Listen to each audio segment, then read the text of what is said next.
Hi friends. So ఇటీవల ఆంధ్రప్రదేశ్ రాష్ట్రంలో police recruitment board వాళ్ళు అక్టోబర్ 14 మరియు 15 తారీఖు నాడు ఎస్ఐ మెయిన్స్ ఎగ్జామ్స్ నిర్వహించడం జరిగింది. ఈ ఎగ్జామ్లో అభ్యర్థులందరూ కూడా మంచి ప్రతిభను కనబరిచినట్టుగా మేము భావిస్తున్నాం, ఆశిస్తున్నాం. మేము టాపర్స్ ఇన్స్టిట్యూట్ నుంచి మీ ముందుకు రావడానికి గల ఉద్దేశం ఏంటి అని అంటే, టాపర్స్ ఇన్స్టిట్యూట్ నుంచి కూడా చాలామంది పిల్లలు ఎగ్జామ్ రాసి సక్సెస్ అయినట్టుగా మాకు వాళ్ళు చెప్పడం జరుగుతూ ఉన్నది. అంటే మంచి మార్క్స్ స్కోర్ చేసినట్లుగా చెప్పడం జరుగుతున్నది. సో ఈ విషయంలో వాళ్ళందరికీ కూడా మేము అభినందనలను తెలియజేయడానికి మేము ముందుకు రావడం జరిగింది. అదేవిధంగా టాపర్స్ ఇన్స్టిట్యూట్లో డైలీ నిర్వహించినటువంటి ఒక ఎగ్జామ్స్ కావచ్చు, గ్రాండ్ టెస్ట్ల యొక్క నిర్వహణ కావచ్చు, స్టడీ హాల్స్ని ఫ్రీగా ప్రొవైడ్ చేసినందుకు విద్యార్థులందరూ కూడా వాళ్ళు మంచి మార్క్స్ స్కోర్ చేయడానికి దోహదపడాయని చెప్పడానికి మేము చాలా సంతోషపడుతూ ఉన్నాము. సో అభ్యర్థుల యొక్క ఆలోచనకు అనుగుణంగా ఎగ్జామ్లో వచ్చినటువంటి ఒక క్వశ్చన్స్కి సరి అయినటువంటి యొక్క వివరణను ఇవ్వడానికి మేము ముందుకు రావడం జరిగింది. టాపర్స్ ఇన్స్టిట్యూట్ తరపున మా పేరు మీకు తెలుసు, Markande sir, polity senior faculty. So ఈ మెయిన్స్ ఎగ్జామ్లో జనరల్ స్టడీస్ పేపర్లో పాలిటీ నుంచి 30 క్వశ్చన్స్ వచ్చినాయి. అన్ని క్వశ్చన్స్ కూడా క్లాస్లో మనం చెప్పుకున్నట్లుగా నోట్స్ రాసిన వాటి నుంచి రావడం జరిగింది. చాలామంది పిల్లలు ఫోన్ చేసి సార్ పేపర్ బాగా చేశామని చెప్తూ ఉన్నారు. సో దానికి మేము చాలా సంతోషపడుతున్నాం. సో ఒక్కసారి మనం ఈ పాలిటీ సబ్జెక్టు నుంచి వచ్చినటువంటి క్వశ్చన్స్, వాటికి రైట్ ఆన్సర్స్ ఏవి అనేది మనం ఒకసారి వాటిని తెలుసుకునే ప్రయత్నం చేద్దాం. సో దీంట్లో 151 క్వశ్చన్ చూడండి. ఏమిచ్చిండు? భారత రాజ్యాంగంలోని 352వ ప్రకరణలో అంతర్గత కల్లోలాలు అన్న పదాల స్థానంలో సాయుధ తిరుగుబాటు అన్న పదాలను పొందుపరిచిన రాజ్యాంగ సవరణ చట్టం ఏది? అంటే ఏ రాజ్యాంగ సవరణ చట్ట ప్రకారము రాజ్యాంగంలో ఉన్నటువంటి అంతరంగ కల్లోలం అనే పదాన్ని తొలగించి దాని స్థానంలో సాయుధ తిరుగుబాటు పదాన్ని చేర్చినారు అని అడిగిండు. Okay, the constitutional amendment act by which the words armed rebellion have been substituted for the internal disturbance in article 352. ఏ రాజ్యాంగ సవరణ చట్ట ప్రకారము 352వ నిబంధనలో ఉన్నటువంటి అంతరంగ కల్లోలం అనే పదాన్ని తొలగించి సాయుధ తిరుగుబాటు పదాన్ని చేర్చినారు అని అడిగిండు. ఇది డైరెక్ట్ క్వశ్చన్. దీంట్లో పెద్దగా మనం గాబరపడాల్సిన అవసరం ఏమీ లేదు. నాకు తెలిసి చాలామంది కూడా ఈ క్వశ్చన్కి ఆన్సర్ చేస్తారు. సబ్జెక్టు మీద మంచి కమాండింగ్ ఉన్నటువంటి వాళ్ళు ఈజీగా చేయగలుగుతారు. ఇచ్చిన ఆప్షన్స్ ఏమి? 42వ రాజ్యాంగ సవరణ చట్టం. 42వ రాజ్యాంగ సవరణ చట్టము 1976లో జరిగింది. ఓకే, 42వ రాజ్యాంగ సవరణ చట్టం 1976లో జరిగింది. ఓకే, ఇది తప్పు. 38వ రాజ్యాంగ సవరణ చట్టం కూడా కాదు. 44వ రాజ్యాంగ సవరణ చట్టం 1978 ప్రకారము, ఓకే, 1978 ప్రకారము అంతరంగ కల్లోలం అనే పదాన్ని తొలగించి సాయుధ తిరుగుబాటు అనే పదాన్ని చేర్చడం జరిగింది. 52వ రాజ్యాంగ సవరణ చట్టము అది 1985లో జరిగింది. ఓకే, అది పార్టీ ఫిరాయింపు నిరోధక చట్టానికి సంబంధించింది, యాంటీ డిఫెక్షన్ లా. ఈ 44వ రాజ్యాంగ సవరణ చట్టం ద్వారా ఈ అంతరంగ కల్లోలం అనే పదాన్ని తొలగించి సాయుధ తిరుగుబాటు అనే పదాన్ని చేర్చడం జరిగింది. ఇప్పుడు ఏ సంవత్సరం ఇది? 1978. దీన్ని తొలగించడానికి గల కారణం ఏంటి అని అంటే 1975లో ఇందిరాగాంధీ ఎన్నిక చెల్లనేరదు అని అలహాబాదు హైకోర్టు ప్రధాన న్యాయమూర్తి జస్టిస్ సిన్హా జూన్ 12, 1975 నాడు తీర్పిచ్చిండు. ఇందిరాగాంధీ 1971 లోకసభ ఎన్నికల్లో రాయబరేలీ నియోజకవర్గం నుంచి పోటీ చేసి గెలిచింది. ఓడిపోయిన అతను రాజనారాయణ్. ఈ ఓడిపోయినటువంటి రాజనారాయణ్ ఉత్తరప్రదేశ్ హైకోర్టు ఎక్కడుంది? అలహాబాదులో ఉంది. అలహాబాదులో కేసు వేశాడు. ఆయన మోపినటువంటి అభియోగం ఏంది? ఇందిరాగాంధీ ప్రధానమంత్రిగా ఉంటూ అధికార దుర్వినియోగానికి పాల్పడి ఎన్నికల్లో గెలిచినారు అని అభియోగాన్ని మోపిండు రాజనారాయణ. అటువంటి అలహాబాద్ హైకోర్టు ప్రధాన న్యాయమూర్తి జస్టిస్ సిన్హా ఎప్పుడు తీర్పిచ్చిండు? జూన్ 12, 1975 నాడు తీర్పిచ్చిండు. ఏమని తీర్పిచ్చిండు? ప్రధానమంత్రి ఇందిరాగాంధీ ఎన్నిక చెల్లనేరదు అని చెప్పిండు. సో తమ ప్రధానమంత్రి పదవిని కాపాడుకోవడం కోసం ఇందిరాగాంధీ ఏం చేసిందంటే అప్పుడు రాష్ట్రపతిగా ఉన్నటువంటి ఫక్రుద్దీన్ అలీ అహ్మద్ను కలిసి దేశంలో 352 నిబంధన ప్రకారము జాతీయ అత్యవసర పరిస్థితిని విధించమని కోరిండ్రు. ఏ ప్రాతిపదిక మీద? అంతరంగ కల్లోలము అనే ప్రాతిపదిక మీద విధించమని కోరిండ్రు. సో ప్రధానమంత్రి కోరిక మేరకు రాష్ట్రపతి అంతరంగ కల్లోలం ఆధారంగా జాతీయ అత్యవసర పరిస్థితిని ప్రకటించారు. అది 1977 వరకు కొనసాగింది. 77లో జరిగినటువంటి లోకసభ ఎన్నికల్లో మొట్టమొదటిసారిగా కాంగ్రెస్ పార్టీ ఓడిపోయింది. అంతేకాదు అదే రాయబరేలీ నియోజకవర్గంలో ఇందిరాగాంధీ కూడా రాజనారాయణ చేతిలో ఓడిపోయినారు. ప్రధానమంత్రి హోదాలో ఎన్నికల్లో ఓడిపోయినటువంటి ప్రధాని ఎవరు అంటే ఇందిరాగాంధీ. ఏ సంవత్సరంలో ఓడిపోయింది ఆమె? 77లో. కాంగ్రెస్ పార్టీ ఓడిపోయింది ఫస్ట్ టైం. ప్రధానమంత్రి హోదాలో ఇందిరాగాంధీ కూడా ఓడిపోయినారు. అప్పుడు ప్రధానమంత్రి పదవిని ఎవరు చేపట్టారు ఎన్నికలు ముగిసిన తర్వాత అంటే మొరార్జీ దేశాయ్ జనతా ప్రభుత్వం. ఓకే, ఈ మొరార్జీ దేశాయ్ ప్రధానమంత్రిగా ఉన్న కాలంలో వాళ్ళు ఒక ఆలోచన చేసిరు. ఏంటిది?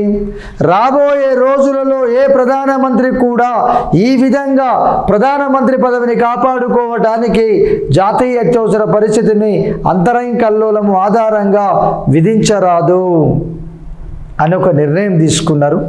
దానికి అనుగుణంగా పార్లమెంటు 44వ రాజ్యాంగ సవరణ చట్టాన్ని 1978లో చేసిండ్రు.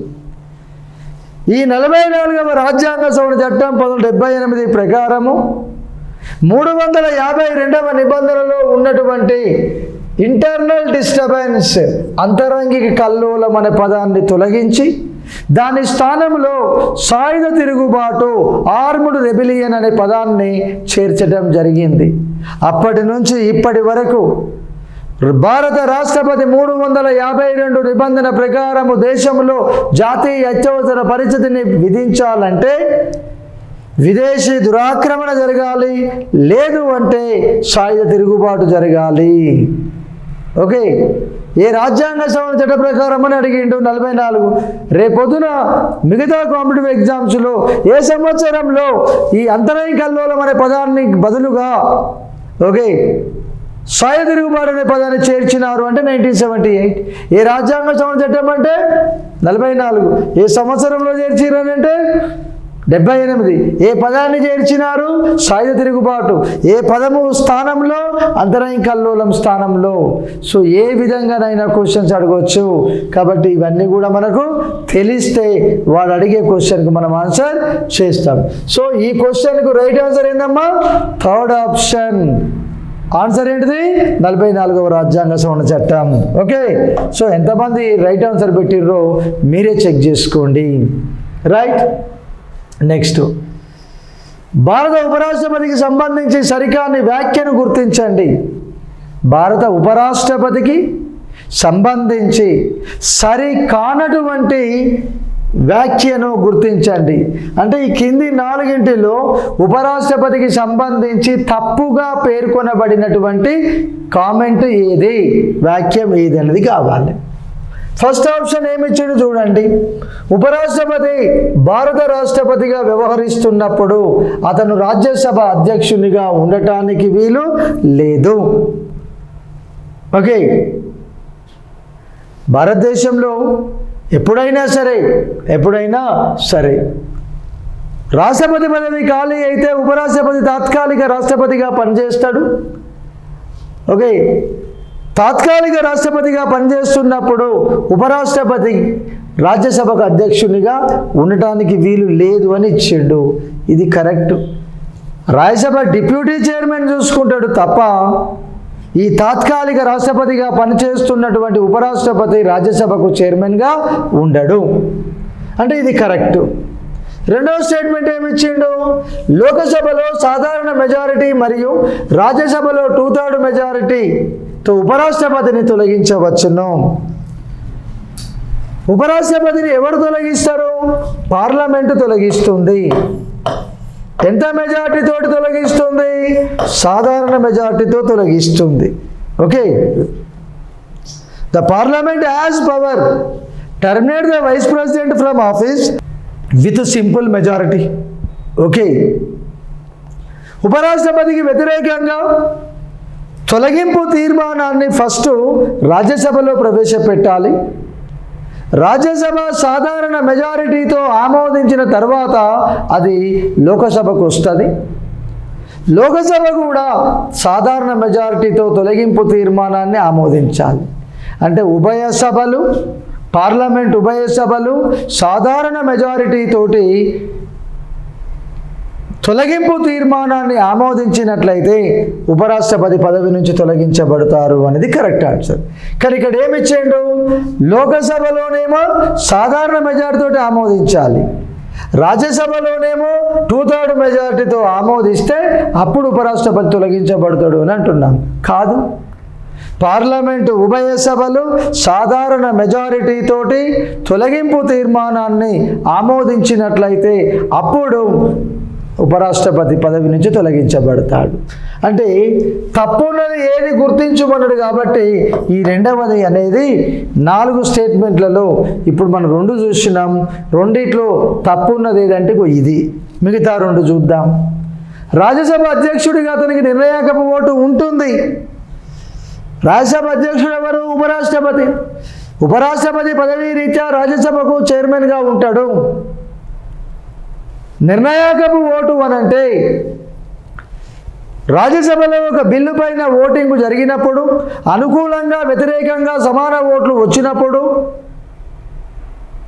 బిల్లు గెలిచినట్లు కాదు, ఓడిపోయినట్లు కాదు, గెలవాలన్నా ఓడిపోవాలన్నా ఇంకొక ఓటు కావాలి.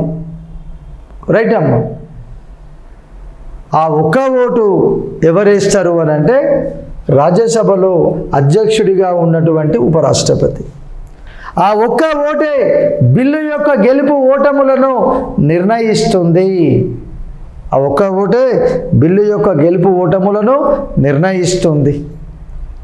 ఆ ఓటుని నిర్ణయాకపు ఓటు అంటారు. నిజానికి రాజ్యసభ అధ్యక్షునికి సభలో సభ్యత్వం ఉండదు. కానీ రాజ్యాంగమే ఒక అవకాశాన్ని ఇచ్చింది. ఏమని అని అంటే సభలో బిల్లు టై అయినప్పుడు అధ్యక్షుడు ఓటింగ్లో పాల్గొనవచ్చును అని చెప్పింది. ఓకే, దాన్నే మనం నిర్ణయాత్మక ఓటు. ఇది కరెక్ట్ ఆన్సర్. అంటే కరెక్ట్ స్టేట్మెంట్. ఉపరాష్ట్రపతి ఎన్నికకు సంబంధించిన వివాదాలను సుప్రీంకోర్టు పరిష్కరిస్తుంది, నిర్ణయిస్తుంది. రాష్ట్రపతి ఎన్నిక వివాదాలను, ఉపరాష్ట్రపతి ఎన్నిక వివాదాలను పరిష్కరించేది ఎవరు అని అంటే సుప్రీంకోర్టు. ఇది కూడా కరెక్ట్ స్టేట్మెంటు. కాబట్టి ఉపరాష్ట్రపతికి సంబంధించి సరికానటువంటి వాక్యం ఏది అని అంటే రెండవది. లోకసభలో సాధారణ మెజార్టీ, రాజ్యసభలో 2/3 మెజార్టీతో ఆమోదిస్తే అతన్ని తొలగిస్తారు అని ఇచ్చిండు. సో తప్పున్నది ఏదైనా అడిగింది కాబట్టి రెండవ స్టేట్మెంట్ అనేది తప్పు. ఆప్షన్ 2 అనేది ఈ క్వశ్చన్కు right answer. Okay, right.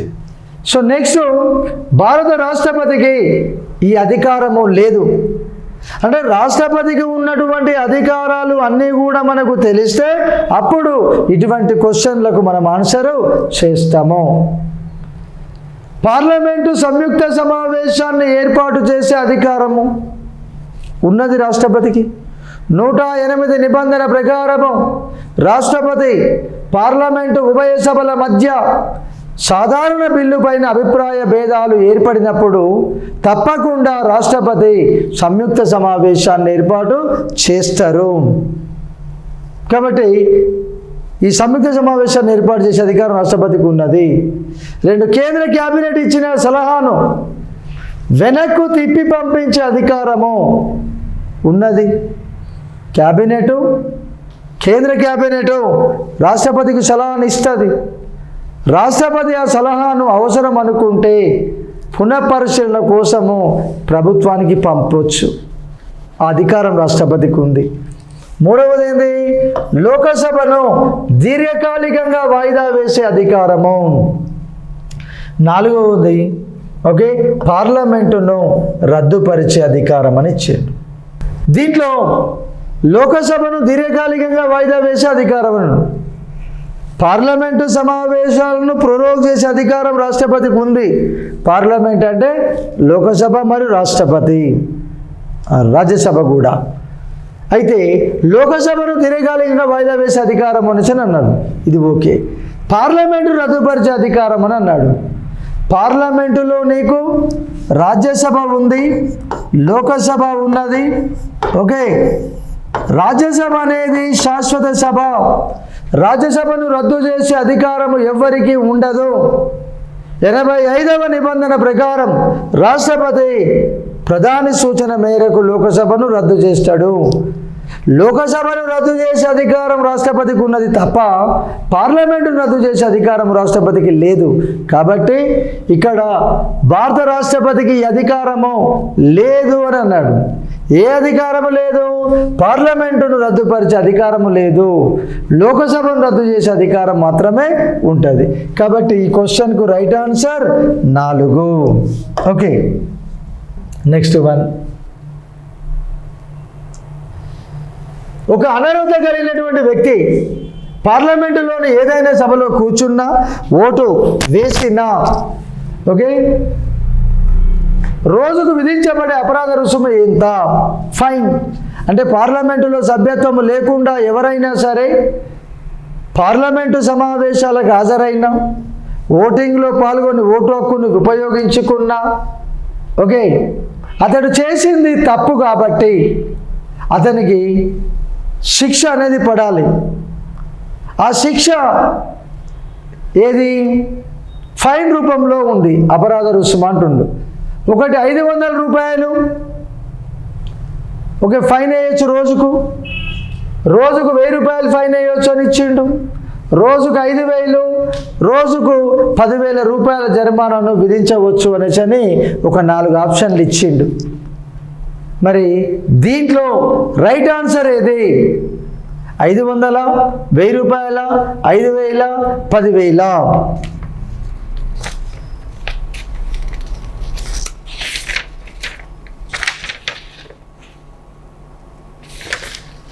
Okay, 500 రూపాయలు మాత్రమే జరిమానా విధిస్తారు రోజుకు. ఎవరైనా సరే ఒక వ్యక్తి పార్లమెంటులో సభ్యత్వం లేకుండా సమావేశాలకు హాజరై ఓటింగ్లో పాల్గొంటే రోజుకు మినిమం అంటే రోజుకు 500 రూపాయల జరిమానాను విధించవచ్చును. Okay, next one. ఈ క్రింద పేర్కొన్న ఈ బిల్లులకు సంబంధించి ఉత్పన్నమైన వివాదాలను పరిష్కరించడానికి పార్లమెంటు సంయుక్త సమావేశాన్ని ఏర్పాటు చేయవచ్చు. అంటే ఏ సందర్భంలో రాష్ట్రపతి 108 నిబంధన ప్రకారము ఉభయ సభల సంయుక్త సమావేశాన్ని ఏర్పాటు చేయవచ్చును? ఒకటేమిచ్చిండు, మనీ బిల్ అని ఇచ్చిండు, ద్రవ్య బిల్లు. పార్లమెంటు ఉభయ సభల మధ్య ద్రవ్య బిల్లు పైన అభిప్రాయ భేదాలు వచ్చినప్పుడు రాష్ట్రపతి సంయుక్త సమావేశాన్ని ఏర్పాటు చెయ్యడు, అధికారం రాష్ట్రపతికి లేదు. 2, 368 నిబంధన ప్రకరణను అనుసరించి ఉన్న రాజ్యాంగ సవరణ బిల్లులో, అంటే 368వ నిబంధన ప్రకారము రాజ్యాంగ సవరణ బిల్లుల పైన ఉభయ సభల మధ్య ఏమైనా అభిప్రాయ భేదాలు వస్తే సంయుక్త సమావేశాన్ని ఏర్పాటు చెయ్యరాదు. ద్రవ్య బిల్లు విషయంలో, రాజ్యాంగ సవరణ బిల్లు విషయంలో ఒక ఎట్టి పరిస్థితిలో కూడా రాష్ట్రపతి సంయుక్త సమావేశాన్ని ఏర్పాటు చేసే అవకాశము లేదు. ఓకే అమ్మా. 3వది సాధారణ బిల్లులు అని ఇచ్చిండు, ఆర్డినరీ బిల్లు. మీకు ఇంతకుముందుకే చెప్పినాం, ఒక క్వశ్చన్ వచ్చింది, ఈ క్రింది వాటిలో రాష్ట్రపతికి లేనటువంటి అధికారాన్ని గుర్తించమని ఇచ్చాడు. ఓకే, అంటే సాధారణ బిల్లులు మాత్రమే. పార్లమెంటు ఉభయ సభల మధ్య ఒక సాధారణ బిల్లు పైన అభిప్రాయ భేదాలు ఏర్పడినప్పుడు తప్పకుండా రాష్ట్రపతి 108వ నిబంధన ప్రకారము సంయుక్త సమావేశాన్ని ఏర్పాటు చెయ్యవచ్చును. క్వశ్చన్ ఏమి ఇచ్చిండు, ఏ సందర్భంలో సంయుక్త సమావేశాన్ని ఏర్పాటు చేయవచ్చు రాష్ట్రపతి అని అడిగిండు. ఫస్ట్ ఈ 2 తప్పు అని చెప్పినాం. ఓకే, 3వది సాధారణ బిల్లులు మాత్రమే అని ఇచ్చినది కరెక్ట్ అంటున్నాం. మరి 4వది ఏమి ఇచ్చిండు ఆప్షన్, సాధారణ బిల్లులు మరియు ఆర్థిక బిల్లులు. సాధారణ బిల్లు ఒకటే కరెక్ట్. అంటే ద్రవ్య బిల్లు విషయంలో, రాజ్యాంగ సవరణ బిల్లు విషయంలో, ఆర్థిక బిల్లు విషయంలో ఉభయ సభల మధ్య అభిప్రాయ భేదాలు ఏర్పడ్డప్పటికీ కూడా సంయుక్త సమావేశాన్ని ఏర్పాటు చేయకూడదు అనేది గుర్తుపెట్టుకోండి. రైట్. సో దీనికి రైట్ ఆన్సర్ ఏదమ్మా, సాధారణ బిల్లు. నెక్స్ట్, న్యాయాధీశుల విచారణ చట్టం రూపొందించబడిన సంవత్సరం ఏది? Judges Inquiry Act was enacted in the year 1968, 1961, 1969, 1972. 1972. దీంట్లో రైట్ ఆన్సరు ఫస్ట్ది. 1968వ సంవత్సరంలో ఈ న్యాయాధీశుల విచారణ చట్టం అనేది రూపొందించబడింది. రైట్.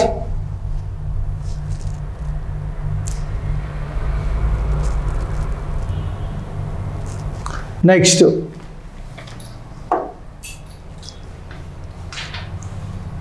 భారత రాజ్యాంగంలోని ఈ ప్రకరణను అనుసరించి ఒక రాష్ట్ర గవర్నర్కు విచక్షణ అధికారము కలదు. రాజ్యాంగ ప్రకారము గవర్నర్కు 5 రకాల అధికారాలు ఉంటాయి. శాసన అధికారాలు, కార్యనిర్వాహక అధికారాలు, ఆర్థిక అధికారాలు, న్యాయాధికారాలు, విచక్షణ అధికారాలు. భారతదేశంలో విచక్షణ అధికారాలు ఇద్దరికే ఉంటాయి, ఒకటి రాష్ట్రపతి, 2 గవర్నర్. విచక్షణ అధికారాలు అంటే సొంతంగా నిర్ణయాలను తీసుకోవడం.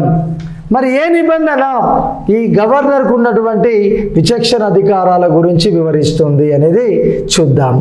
ఫస్ట్ ఏమి ఇచ్చిండు, 162 క్లాజ్ 1 అని ఇచ్చిండు. ఓకే, రెండవది ఏంది, 163 క్లాజ్ 2 అని ఇచ్చిండు. మూడవది 161 క్లాజ్ 2, నాలుగవది 161 క్లాజ్ 1 అని ఇచ్చిండు.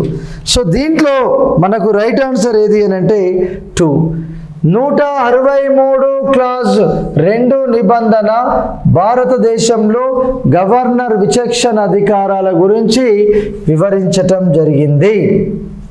ఇక భారత రాజ్యాంగంలోని ఈ ప్రకరణాన్ని అనుసరించి భారత ప్రధానమంత్రి కేంద్ర మంత్రివర్గ నిర్ణయాలను రాష్ట్రపతికి తెలియజేసే బాధ్యతను కలిగి ఉన్నారు. ఇక్కడ మీరు ఒకటి బాగా గుర్తుపెట్టుకోండి, కేంద్ర మంత్రివర్గము తీసుకున్నటువంటి నిర్ణయాలను రాష్ట్రపతికి వివరించేది ఎవరు అని అంటే ప్రధానమంత్రి అనేది ఫస్ట్ మనకు తెలియాలి. ఏ నిబంధన ప్రకారం ప్రధానమంత్రి మంత్రిమండలి తీసుకున్న నిర్ణయాలను రాష్ట్రపతికి చెప్తాడు అని అంటాం. ఆప్షన్లో ఫస్ట్ 76వ నిబంధన అని ఇచ్చిండు. 76వ నిబంధన దేని గురించి చెప్తుంది? భారత అటార్నీ జనరల్ గురించి చెప్తుంది.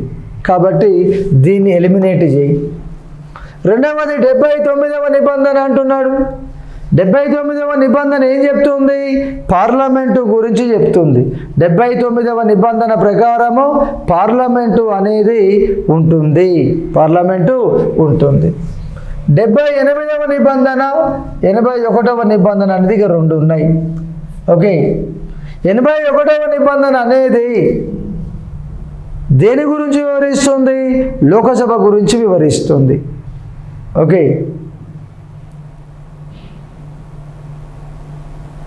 మనకి ఇక్కడ మిగిలింది ఏంటి? 78వ నిబంధన.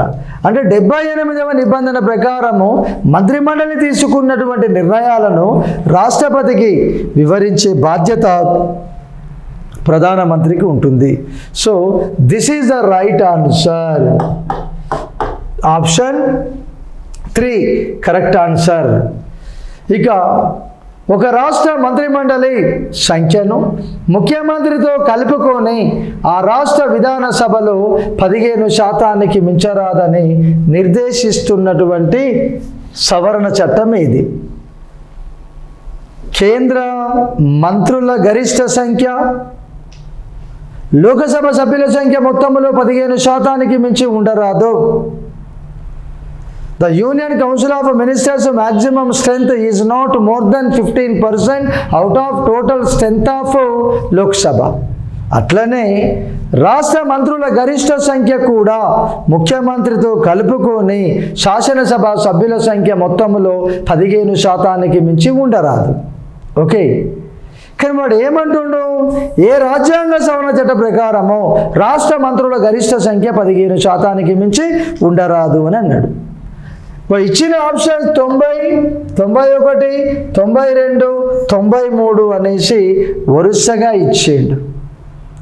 దీంట్లో రైట్ ఆన్సర్ ఏది అని అంటే 91వ రాజ్యాంగ సవరణ చట్టం.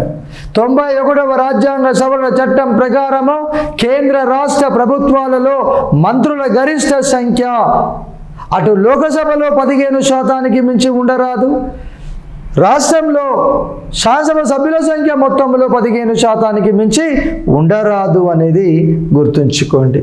సో 91వ రాజ్యాంగ సవరణ చట్టం ప్రకారము రాష్ట్ర మంత్రుల గరిష్ట సంఖ్య 15% మించి ఉండరాదు. Okay, next one. భారత రాజ్యాంగములోని ఈ ప్రకరణని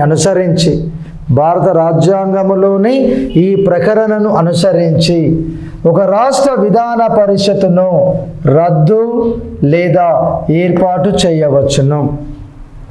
ప్రస్తుతం భారతదేశంలో రాజ్యాంగ ప్రకారం ద్విసభా విధానం అమల్లో ఉన్నది. ద్విసభా విధానాన్ని బ్రిటన్ నుంచి తీసుకున్నాము. పార్లమెంటులో రాజ్యసభ లోకసభ అని రెండు ఉన్నాయి. రాష్ట్రంలో కూడా విధాన పరిషత్తు విధానసభ అని రెండు ఉన్నాయి. ఓకే, ఏ నిబంధన ప్రకారము విధాన పరిషత్తును ఏర్పాటు చేస్తారు, రద్దు చేస్తారు అని అడిగిండు. ఈ విధాన పరిషత్తును ఎవరు ఏర్పాటు చేస్తారు, ఎవరు రద్దు చేస్తారు అని అంటే పార్లమెంటు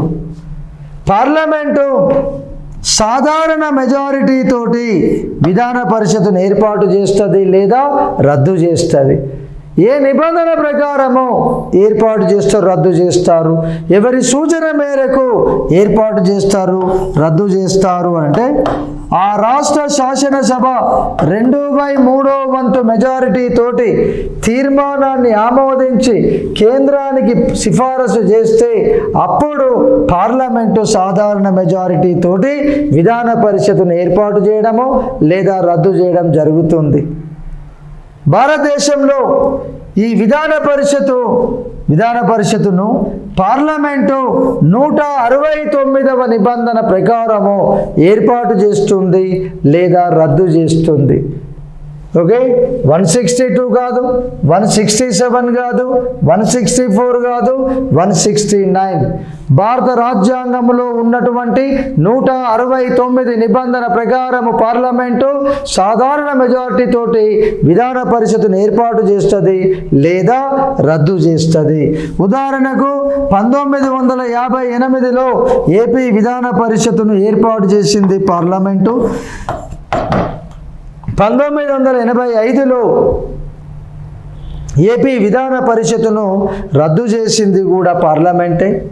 మళ్ళీ 2007లో ఏపీ విధాన పరిషత్తును ఏర్పాటు చేసింది కూడా పార్లమెంటే. ఎవరి సూచన మేరకు? రాష్ట్ర శాసనసభ సిఫారసు మేరకు. ఎంత మెజార్టీతో సిఫారసు చేయాలి? 2/3 మెజార్టీతో సిఫారసు చేయాలి. పార్లమెంట్ ఎంత మెజార్టీతో ఏర్పాటు చేస్తుంది లేదా రద్దు చేస్తుంది?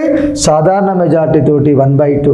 ఏ నిబంధన ప్రకారం ఏర్పాటు చేస్తుంది, రద్దు చేస్తుంది పార్లమెంటు అంటే 169.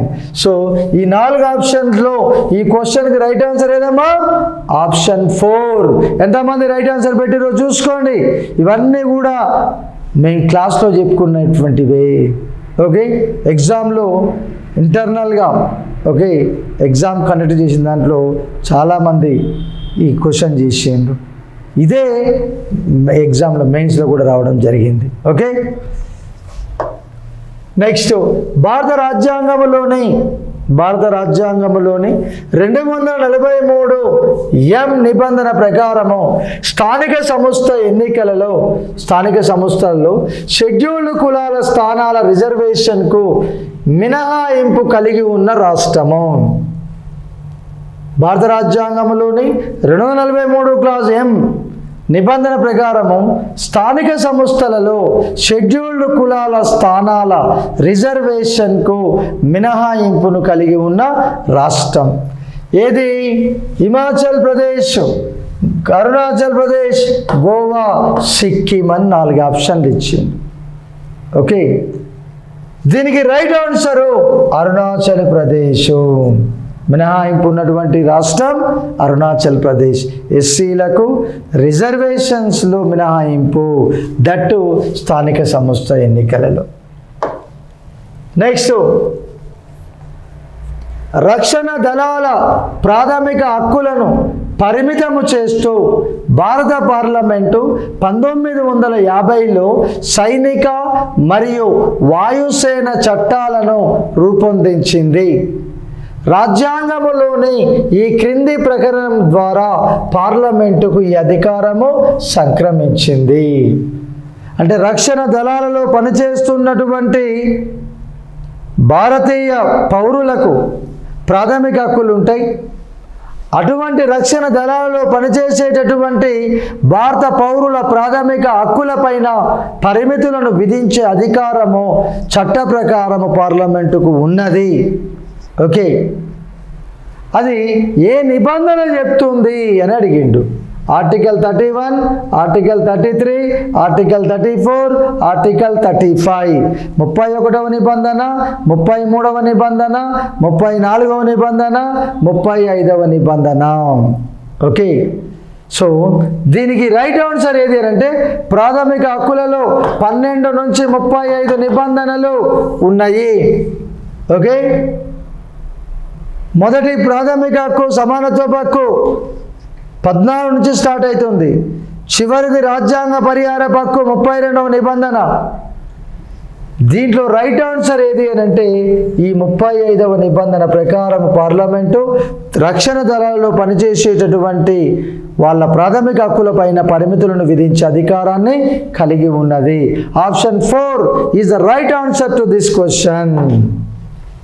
నెక్స్ట్, భారత రాజ్యాంగ ప్రవేశికలో ప్రస్తావించబడిన తేదీ. రాజ్యాంగ ప్రవేశికలో పేర్కొనబడ్డ తేదీ ఏదని అడిగిండు. జనవరి 24, 1950 అంటే రాజ్యాంగ పరిషత్తు చివరిసారిగా సమావేశమయ్యింది. డాక్టర్ బాబు రాజేంద్ర ప్రసాద్ రాష్ట్రపతిగా ఎన్నికైనటువంటి రోజు అది. తర్వాత రాజ్యాంగ పరిషత్ సభ్యులు కొంత ముఖ్యమైన వారు సంతకాలు చేసిర్రు. జనవరి 26, 1950 ఇది రాజ్యాంగం అమల్లోనికి వచ్చిన రోజు. ఓకే, మూడవ ఆప్షన్ నవంబర్ 26, 1949 అంటున్నాం. అంటే భారతదేశంలో రాజ్యాంగ పరిషత్తు తయారు చేసినటువంటి రాజ్యాంగాన్ని ఆమోదించుకున్నటువంటి రోజు నవంబర్ 26, 1949. నవంబర్ 26, 1949 నాడు రాజ్యాంగాన్ని ఆమోదించుకున్నాం. కాబట్టి ప్రతి సంవత్సరము నవంబర్ 26 నాడు జాతీయ రాజ్యాంగ దినోత్సవంగా జరుపుకుంటాం. ఈ విధంగా దినోత్సవంగా జరుపుకుంటాం. National constitution day. డిసెంబర్ 13, 1946 అన్నాం. అంటే డిసెంబర్ 13, 1946 నాడు జవహర్లాల్ నెహ్రూ లక్ష్యాలు ఆశయాల తీర్మానాన్ని రాజ్యాంగ నిర్మాణ సభలో ప్రవేశపెట్టిండు. కాబట్టి ప్రవేశికలో పేర్కొనబడ్డటువంటి తేదీ నవంబర్ 26, 1949 అనేది గుర్తుపెట్టుకోండి. ఇక నెక్స్ట్ భారత ప్రభుత్వ చట్టం 1935 రూపొందించబడిన ఉమ్మడి జాబితాలో గల అంశాల సంఖ్య అని అన్నాడు. అసలు భారతదేశంలో సమాఖ్య వ్యవస్థకు మూలము ఏది అని అంటే భారత ప్రభుత్వ చట్టము 1935. ఈ సమాఖ్య వ్యవస్థలో కేంద్ర రాష్ట్ర ప్రభుత్వాలు అనేసి రెండు ఉంటాయి. ఈ కేంద్ర రాష్ట్ర ప్రభుత్వాల మధ్య అధికార విభజన అనేది జరుగుతుంది. భారత ప్రభుత్వ చట్టం ప్రకారము దేశంలో 3 రకాల జాబితాలను ఏర్పాటు చేయడం జరిగినది. ఒకటి కేంద్ర జాబితా. కేంద్ర జాబితాలో 59 అంశాలు ఉన్నాయి. రాష్ట్ర జాబితాలో 54 అంశాలు ఉన్నాయి. ఉమ్మడి జాబితాలో 36 అంశాలు ఉన్నాయి. ఎన్ని అంశాలు ఉమ్మడి జాబితాలో? 36 అంశాలు. వాడు ఏమన్నాడు? ఉమ్మడి జాబితాలో గల అంశాల సంఖ్య ఎంత అన్నాడు. భారత ప్రభుత్వ చట్టం 1935 ప్రకారం ఇచ్చిన ఆప్షన్ 36, 54, 66, 42. దీని రైట్ ఆన్సర్ ఏది అని అంటే 36. ఓకే, 54 అనేదేమో రాష్ట్ర జాబితాలో గల అంశాలు, కానీ వాడు అడిగింది ఉమ్మడి జాబితాలో గల అంశాల సంఖ్య. కాబట్టి ఈ క్వశ్చన్కు రైట్ ఆన్సరు 1, అది 36 అంశాలు. నెక్స్ట్ భారత రాజ్యాంగంలోని 1వ ప్రకరణ ఈ విధంగా పేర్కొంటుంది. భారత రాజ్యాంగంలోని మొదటి నిబంధన భారతదేశాన్ని ఈ క్రింది విధంగా పేర్కొంటుంది అని అన్నాడు. ఓకే, ఏ విధంగా? ఫస్ట్ది, భారతదేశం ఒక సమాఖ్య, ఇండియా షెల్ బి ఎ ఫెడరేషన్. రెండవది, భారతదేశం ఒక అర్ధ సమాఖ్య, క్వాజీ ఫెడరల్ స్టేట్ అన్నాడు, అర్ధ సమాఖ్య. మూడవది, భారతదేశం ఒక అర్ధ ఏకకేంద్ర రాజ్యము, అర్ధ ఏకకేంద్ర రాజ్యం. నాలుగవది, భారతదేశం ఒక రాష్ట్రాల యూనియన్, భారతదేశం ఒక రాష్ట్రాల union. India shall be a union of states. అంటే రాజ్యాంగంలో ఉన్నటువంటి మొదటి నిబంధన భారతదేశాన్ని యూనియన్ ఆఫ్ ద స్టేట్స్గా అభివర్ణిస్తుంది. Article 1 described that India is union of the states. 28 రాష్ట్రాలు, 8 కేంద్రపాలిత ప్రాంతాలతో కూడుకున్నటువంటిదే భారతదేశం అని చెప్పే నిబంధన 1. ఓకే, కాబట్టి దీనికి రైట్ ఆన్సర్ 4. నెక్స్ట్, భారత యూనియన్లో ఒక కొత్త రాష్ట్రం ఏర్పాటు బిల్లుకు సంబంధించి సరికాని అంశము. భారత యూనియన్లో ఒక కొత్త రాష్ట్రాన్ని ఏర్పాటు చేయడానికి సంబంధించినటువంటి బిల్లుకు సరి అయినది కానీ అంశం ఏది అనేసి అడిగాడు.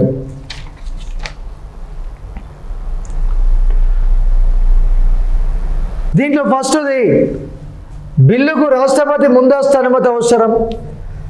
మన కళ్ళ ముందే ఆంధ్రప్రదేశ్ రాష్ట్ర విభజన ఏ విధంగా జరిగిందో మనం చూసినాం.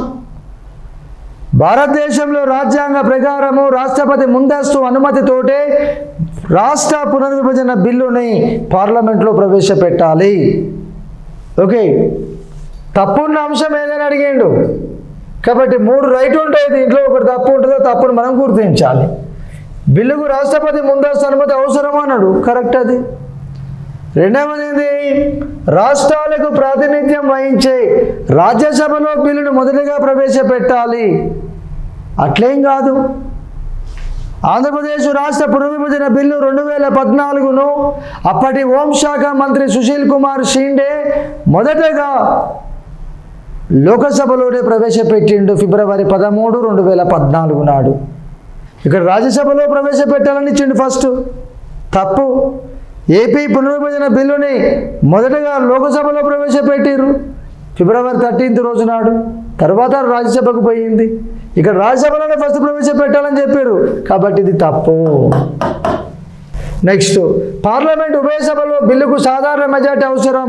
కరెక్ట్. ఇది పార్లమెంటు ఉభయ సభలు సాధారణ బిల్లుతోటి, పార్లమెంట్ ఉభయ సభలు సాధారణ మెజార్టీ తోటి బిల్లుని ఆమోదిస్తే చాలు, కొత్త రాష్ట్రం ఏర్పడుతుంది. ఓకే, ఇది కూడా కరెక్టే స్టేట్మెంట్. బిల్లును రాష్ట్రపతి సంబంధిత రాష్ట్ర శాసనసభకు పంపాలి. తప్పకుండా కేంద్ర క్యాబినెట్ ఆమోదించి రాష్ట్రపతికి పంపినటువంటి రాష్ట్ర విభజన తీర్మాన ప్రతిని రాష్ట్రపతి ఏం చేస్తాడు? ఏ రాష్ట్రాన్ని అయితే విడగొట్టాలనుకుంటున్నారో ఆ రాష్ట్ర శాసనసభకు పంపాలి. అది బాధ్యత. అప్పుడు రాష్ట్ర శాసనసభ ఏం చెప్తుంది? తన అభిప్రాయాన్ని చెప్తుంది. విభజనకు మేము అనుకూలము లేదా వ్యతిరేకము అని ఒక తీర్మానం చేసి రాష్ట్రపతికి పంపిస్తారు. ఓకే, కాబట్టి ఇది కరెక్ట్. వాడు తప్పున్నది ఏదని అడిగింది కాబట్టి ఈ రెండవది కరెక్ట్ ఆన్సర్ అవుతుంది. అంటే రాష్ట్రాలకు ప్రాతినిధ్యం వహించే రాజ్యసభలోనే బిల్లును మొదటగా ప్రవేశపెట్టాలనేసి ఇచ్చిండు, కాబట్టి ఇది తప్పు. మొదటగా లోకసభలో ప్రవేశపెట్టవచ్చు లేదా రాజ్యసభలో ప్రవేశపెట్టవచ్చును. ప్రివెంటివ్ డిటెన్షన్ అను అంశము ఈ క్రింది వానిలో పొందుపరచబడినది. పిడి ప్రివెంటివ్ డిటెన్షన్ అను అంశము ఈ క్రింది వానిలో పొందుపరచబడినది. వాడు ఏమిచ్చిండు? ఆప్షన్లో కేంద్ర జాబితా మరియు ఉమ్మడి జాబితా. ఓకే, మూడవది ఉమ్మడి జాబితాలో మాత్రమే ఉంది అని అన్నాడు. నాలుగవది కేంద్ర జాబితా మరియు రాష్ట్ర జాబితాని ఇచ్చిండు. ఓకే, ఈ ప్రివెంటివ్ డిటెన్షన్ అనే అంశము కేంద్ర జాబితాలోనే ఉన్నది. ఓకే, కాబట్టి ఫస్ట్ది రైట్. ఇక ఆదేశ సూత్రాలు రాజ్యాధికారాలకు నైతిక సూత్రాల వంటివని ఇచ్చిండు. ఇది ఎవరి అభిప్రాయము అని అడిగిండు. The direct principles are like moral precepts for the authorities of the state. This comment is made by.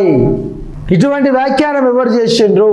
KM Panikkar, KT Shah, KC Wheare, BN Rau అని ఇచ్చిండు. ఆదేశ సూత్రాలపైన ఇటువంటి అభిప్రాయాన్ని వ్యాఖ్యానం చేసింది ఎవరు అంటే బెనగల్ నరసింగరావు, బిఎన్ రావు.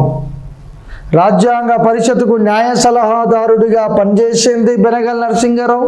అంతర్జాతీయ న్యాయస్థానానికి భారతదేశం నుంచి న్యాయమూర్తిగా ఎన్నికైనటువంటి మొట్టమొదటి వ్యక్తి బెనగల్ నరసింగరావు.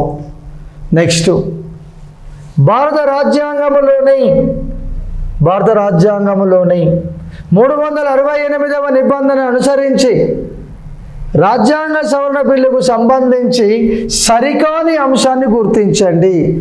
రాజ్యాంగ సవరణ గురించి వివరించే నిబంధన 368. ఓకే, రాజ్యాంగ సవరణ అధికారం పార్లమెంటుకు ఉంటుంది. సో దీనికి సరి అయినది కాని అంశం ఏది అనేసి అడిగిండు. ఫస్ట్ది, బిల్లుకు రాష్ట్రపతి ముందస్తు అనుమతి అవసరము లేదు. ఓకే, తప్పున్నది ఏదని అడిగిండు కాబట్టి బిల్లుకు రాష్ట్రపతి ముందస్తు అనుమతి అవసరం లేదు. పార్లమెంట్ ఆమోదించిన తర్వాత రాష్ట్రపతి దగ్గరికి పోతుంది. రెండవది, బిల్లును మొట్టమొదటిగా లోకసభలోనే ప్రవేశపెట్టాలి అని ఇచ్చిండు. మూడవది, బిల్లుకు పార్లమెంటు ఉభయ సభలలో 2/3 వంతు మెజారిటీ అవసరము అని ఇచ్చిండు. బిల్లును ఆమోదించుటకు పార్లమెంటు ఉమ్మడి సమావేశాన్ని ఏర్పాటు చేయటానికి వీలు లేదు. ఓకే, రాజ్యాంగ సవరణ బిల్లుని పార్లమెంట్లో ప్రవేశపెట్టడానికంటే ముందు రాష్ట్రపతి అవసరము లేదు.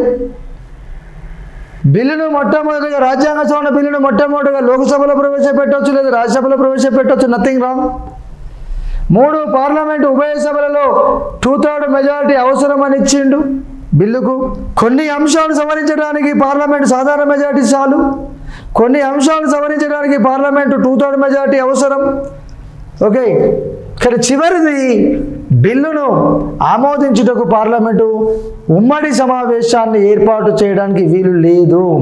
మనం ఇంతకుముందుగా చెప్పుకున్నాం సంయుక్త సమావేశాల దగ్గర ద్రవ్య బిల్లు విషయంలో, ఆర్థిక బిల్లు విషయంలో, రాజ్యాంగ సవరణ బిల్లు విషయంలో ఉభయ సభల మధ్య అభిప్రాయ భేదాలు వచ్చినా కూడా సంయుక్త సమావేశాన్ని ఏర్పాటు చెయ్యరు అని చెప్పుకున్నాం. So this is the right answer, 4th one. Next, భారత రాష్ట్రపతి వీటో అధికారానికి సంబంధించి సరికాని వ్యాఖ్యను గుర్తించుము. భారత రాష్ట్రపతికి వీటో అధికారాన్ని, భారత రాష్ట్రపతి వీటో అధికారానికి సంబంధించి సరికానటువంటి వ్యాఖ్యను గుర్తించుము. ఫస్ట్ ఏమిచ్చిండు? పార్లమెంటు ఆమోదించిన మనీ బిల్లును వెనక్కి తిప్పి పంపడానికి వీలు లేదు. పార్లమెంటు ఆమోదించిన మనీ బిల్లును వెనక్కి తిప్పి పంపడానికి వీలు లేదు. రెండవది, 368వ నిబంధన ప్రకారం ఉన్న రాజ్యాంగ సవరణ బిల్లుపై అతనికి వీటో అధికారము లేదు. 3, పార్లమెంటు రెండవసారి ఆమోదించిన సాధారణ బిల్లు పైన అతనికి వీటో అధికారము లేదు, సంతకం చేయాల్సిందే. రాష్ట్ర శాసనసభచే ఆమోదించబడి ఆ రాష్ట్ర గవర్నర్ పంపించిన మనీ బిల్లును వీటో చేసే అధికారము అతనికి లేదు. ఓకే, అంటే రాష్ట్ర శాసనసభ ఆమోదించినటువంటి యొక్క మనీ బిల్లుని గవర్నర్ పంపిస్తే దానిపైన వీటో చేసే అధికారము ఇతనికి లేదు. రాజ్యాంగ ప్రకారము వీటో అధికారాలు గవర్నర్కు, రాష్ట్రపతికి ఎవ్వరికీ లేవు. కాకపోతే అమెరికా అధ్యక్షునికి ఉన్నాయి కాబట్టి మన దగ్గర కూడా packet veto, suspensive veto, absolute veto అనే వాటిని మనం ఉపయోగిస్తున్నాం తప్ప రాజ్యాంగంలో ఎక్కడ కూడా అటువంటి పదాలు లేవు అనేది గుర్తుంచుకోండి. ఓకే, సరికాని వ్యాఖ్యము అంటే ఇగో ఇది, రైట్. ఇక భారత రాజ్యాంగంలో కంట్రోలింగ్ ఆడిటర్ జనరల్ అతి ముఖ్యమైన అధికారి. ఈ వ్యాఖ్యం చేసింది ఎవరు అంటే భారతదేశంలో కంట్రోలింగ్ ఆడిటర్ జనరల్ అనే పదవి ఉన్నది. ఓకే, 148 నుంచి 151 నిబంధనలు కాగు గురించి వివరిస్తాయి. వెంకటరమణి ప్రస్తుతం ఉన్నారు.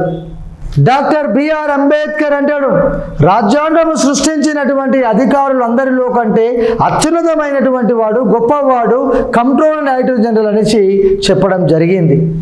కాబట్టి రాజ్యాంగంలో కంట్రోలర్ అండ్ ఆడిటర్ జనరల్ అతి ముఖ్యమైన అధికారి అని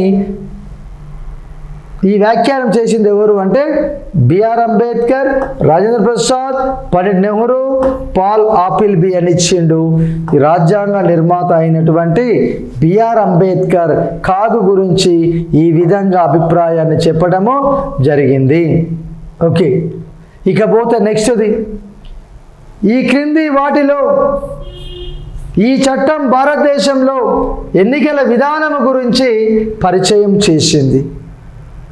ఎన్నికల విధానము గురించి పరిచయం చేసింది చట్టం అంటుంది. Indian council act 1892, Indian council act 1861, Indian council act 1909, Indian council act 1919. అంటే భారతదేశంలో మొట్టమొదటిసారిగా ఎన్నికలను పరిచయము చేసినటువంటి చట్టం ఏది అని అడిగిండు. ఎన్నికల విధానము గురించి పరిచయం చేసినటువంటి యాక్ట్, చట్టము ఏది అని అడిగిండు.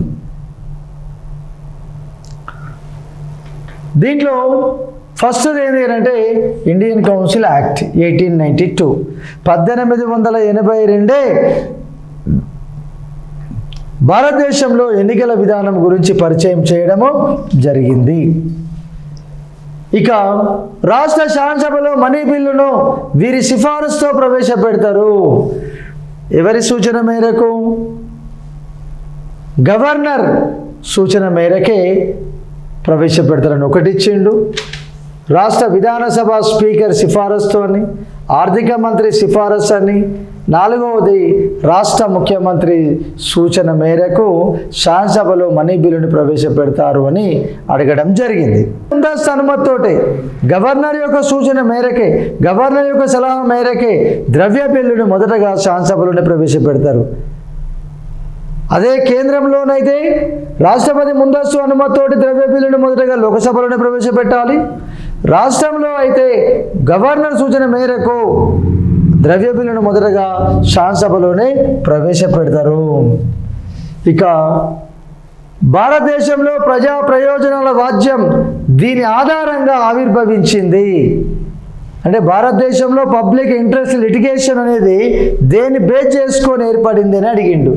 1 రాజ్యాంగ సవరణ చట్టం, 2 న్యాయశాఖ క్రియాశీలత, 3 రాష్ట్రపతి ఆదేశము, 4 పార్లమెంటు చట్టము. భారతదేశంలో న్యాయస్థానాల క్రియాశీలత ఉండడం వల్లనే ఈ పబ్లిక్ ఇంట్రెస్ట్ లిటిగేషన్ అనేది ఏర్పడింది.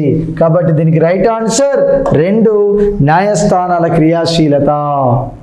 ఓకే, నెక్స్ట్ అరుణాచల్ ప్రదేశ్, గోవా మరియు కేంద్రపాలిత ప్రాంతాలతో పాటుగా ఈ క్రింది రాష్ట్రము joint cadre of all India సర్వీసెస్ను కలిగి ఉన్నది. అరుణాచల్ ప్రదేశ్, గోవా మరియు కేంద్రపాలిత ప్రాంతాలతో పాటుగా ఈ క్రింది రాష్ట్రం joint cadre of all India సర్వీసెస్ను కలిగి ఉన్నాయి. 1 సిక్కిం, మిజోరం, నాగాలాండ్, జార్ఖండ్ అని ఇచ్చిండు. అంటే joint cadre of all India services అని ఇచ్చాడు. ఓకే, దీనికి right answer Mizoram. Okay, next union public service commission chairman మరియు సభ్యులకు సర్వీస్ నిబంధనలు నిర్ణయించేది ఎవరు అనంటే భారత పార్లమెంటు. అవసరమైనటువంటి సర్వీస్ రూల్స్ రెగ్యులేషన్స్ ఫ్రేమ్ చేసేది ఎవరు అంటే భారత పార్లమెంటు. రాజ్యాంగంలో లేదు. ఓకే, రాష్ట్రపతి కాదు. సుప్రీంకోర్టు ప్రధాన న్యాయమూర్తి సలహా మేరకు రాష్ట్రపతి అనేది కూడా కాదు. నివేదికలో వెల్లడించిన అంశాలపైన చర్యలు తీసుకునే అంతిమ అధికారము ఎవరికి ఉంటుంది?